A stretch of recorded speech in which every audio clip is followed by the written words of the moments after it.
Okay, you're on, girls. Is it true you're leaving us for Belgium, Guy? Yep, leaving tomorrow night. Oh, boo-hoo. Boo-hoo? That's a good title for a song.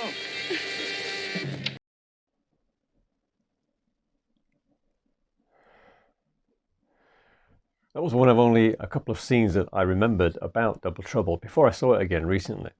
And the only other thing I could remember about Double Trouble was an equally cringeworthy scene involving these clowns.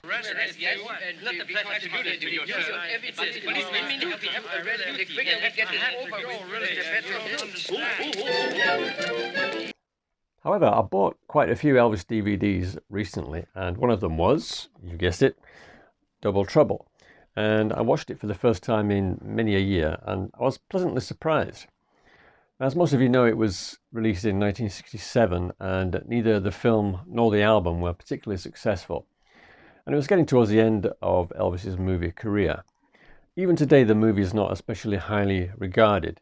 If you look on the Rotten Tomatoes website, it has an audience score of only 53%, and on the IMDb, it only has a score of 5.2 out of 10. But I actually enjoyed it much more than I thought I would. There are elements of quite a few genres in there.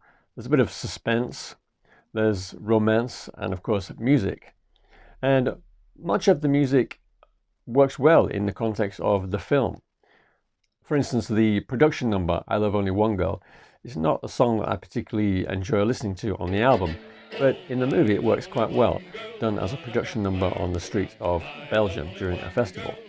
And even that old notorious Elvis soundtrack song, Old MacDonald, works perfectly fine in the film, coming in as it does just after an assassination attempt on, as it turns out, Jill. But of course at the time we don't know, is it Jill or is it Elvis that they're trying to kill? I'll get shot for this.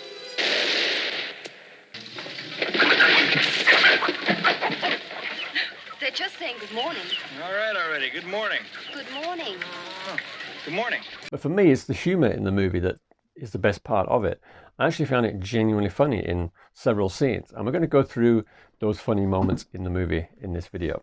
Elvis plays Guy Lambert, a singer in London, and he's being pursued by a young woman, Jill. And they end up back at his flat, and she's fussing around, making tea and cleaning the place up, and he's not very happy because he's not getting any nookie. And she asks him, have you got any bickies, which is British slang for biscuits or cookies. Have you any bickies? Bickies? Well, not that I know of. Biscuits, silly. No bickies. Silly. I find it funny listening to Elvis using British slang. So Jill leaves soon after that. Elvis is still frustrated, but he pretends not to be bothered. And then this happens. I'll ring you up tomorrow, all right? That's what you think. If I never see you again, it'll be too soon for me.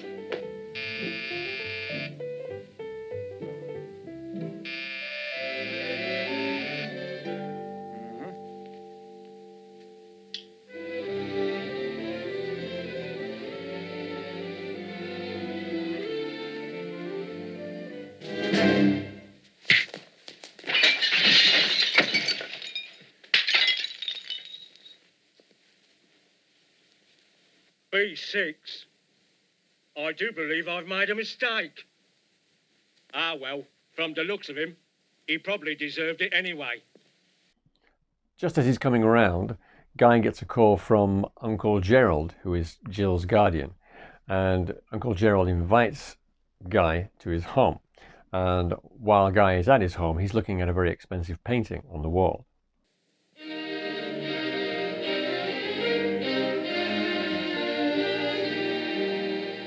Very nice. It's a constable. Yeah, I know. How did you know? Well, it's written right here on the bottom. Uncle Gerald attempts to split up Jill and Guy, and he does that by sending Jill to school in Belgium. And he doesn't realize that Guy is also on his way to Belgium, and Jill and Guy end up on the same ferry. And when Guy finds this out, he wanders around the ferry, shouting Jill's name at the top of his voice over the foghorn.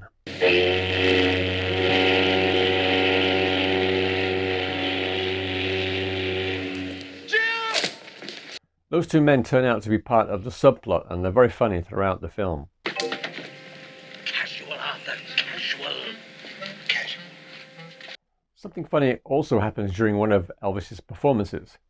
Have you ever noticed how when Elvis is playing a singer, he only ever plays one song per show?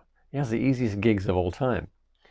Anyway, this particular moment is, I think it's unintentionally funny, but it's funny now because attitudes to smoking have changed very much since 1967. He's walking through the crowd. He spots a good-looking woman on the stairs. He goes over to her. She's smoking, sophisticated. She wants a kiss. Will he? Won't he? Nope, he doesn't want a mouthful of secondhand smoke.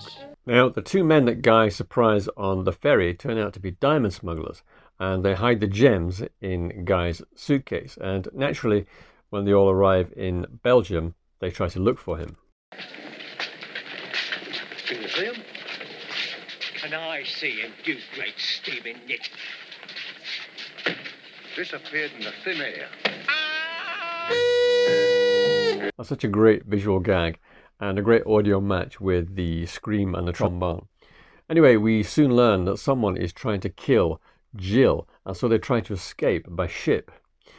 Earlier, we see the ship's captain and his mate plotting to blow the ship up for the insurance money, and all the while there's a parrot on the shipmate's shoulder commenting on what they say. And when Guy and Jill try to board the ship, this happens. What do you think, we're a couple of spies or something? We just want to sail on your dirty ship, not blow it up. You're too late. There's a bomb in the boiler room.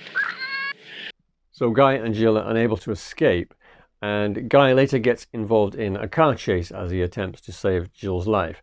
And it's at this point that we get the only half-decent gag involving the Weir brothers. Hello. We have just lost sight of one bit. Can you pick him up? Can you see him? Sylvester, can you see him? No, I can't even see you. Harry, can you see him? Not yet. I can't see me either. During the same car chase, we get a much funnier visual gag. Left, to the left. No, to the right, to the right.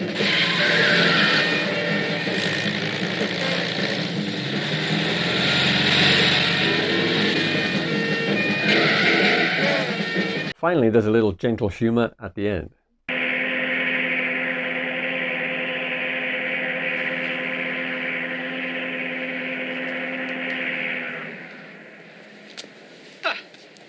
Nothing quite like an ocean voyage, is there, Arthur? Right. You know, things have worked out rather well. Don't you think so, Archie? They did. They did indeed. What do you suppose happened to that little schoolgirl? Do you think he married her? See for yourself.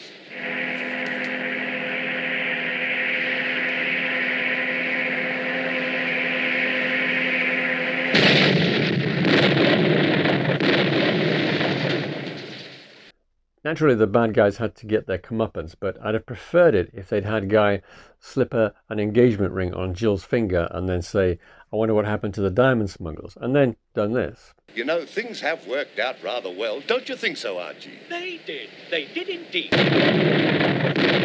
But what do I know about writing screenplays? So as I say, the movie was pleasantly surprising. I enjoyed it much more than I thought I would. How about you? What do you think of this movie, Double Trouble? Let me know in the comment section below. Thanks for watching. Cheers.